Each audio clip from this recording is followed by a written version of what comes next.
Most people like listening to the harp. It's gentle and soothing, even magic. When I was 4, my parents took me to see the ballet Swan Lake. While everybody's eyes were riveted on the stage to see the elegant dancers, my attention was entirely taken up by a sound coming from the orchestra pit. That was the sound of the waves on the Swan Lake that allowed the ballerinas to twirl around and weave their magic. It was what I thought was my destiny, the harp. The beauty, the perfection, the bewitchment of that fragile sound. I'd never heard the harp before, but I was hooked. It took determination to get selected to go to music college in London. It took artfulness to be accepted. Polished, poised, and perfect became my identity. I'd taken on the label of a classical musician.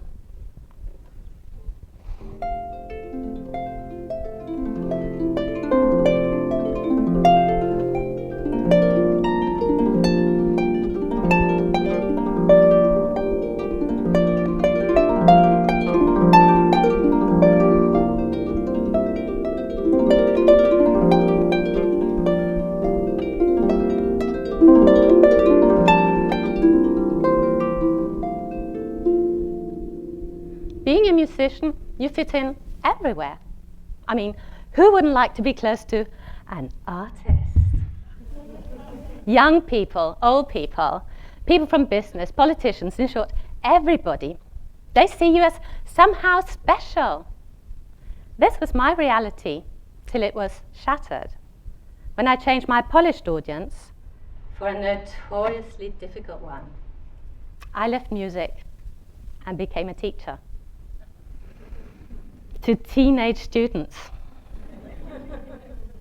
with a new challenge of having to adapt to how differently people would see me. Here's how things went when I was a musician. Hi, I'm Katrine. I'm a harpist. Fantastic! Where did you learn to play the harp? Can I come and listen to you? Have you met my friend? He's single. This became, hi, I'm Katrine. I'm a teacher. Nice. What was going on here? I was still the same person on the inside, with the same personality, with the same talents. Why were the same people reacting so differently? At the root of trying to hide behind a label is the feeling that we're not good enough as we are. We think we have to be something much bigger than ourselves to be worthy of attention. Research has proved that taking on a label, even a positive one, is detrimental. Research psychologist and TED speaker Carol Dweck has shown that giving children a positive label, such as gifted, is really of no help at all. What happens when this child fails? Is he or she then no longer gifted?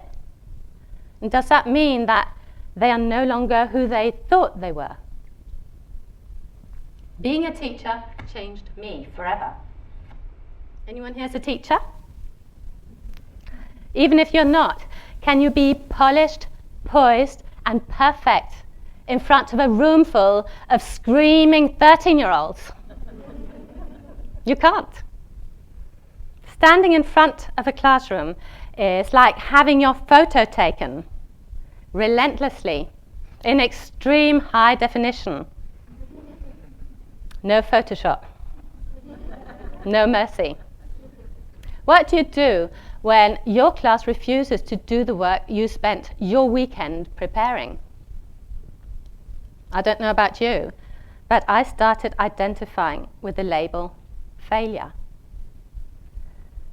Instead of saying, this time I failed, I said, I'm a failure. There were days when I went home thinking, how can this be so hard? Why don't they like me? I was clinging on to my label of teacher, fearful that if they caught a glimpse of who it was I really was beyond polished, poised and perfect, they would reject me. In reality, I was the one who'd already rejected a whole part of myself, the raw, the flawed, the imperfect me.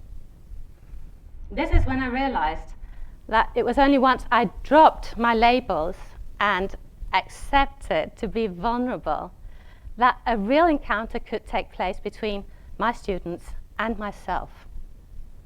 That's when they could start learning. So could I. Today, as a life coach, when my clients tell me that they don't know who they are beyond their labels, I say, great, let's find out. Why don't you allow yourself to be sometimes extremely hardworking and at other times deliciously lazy?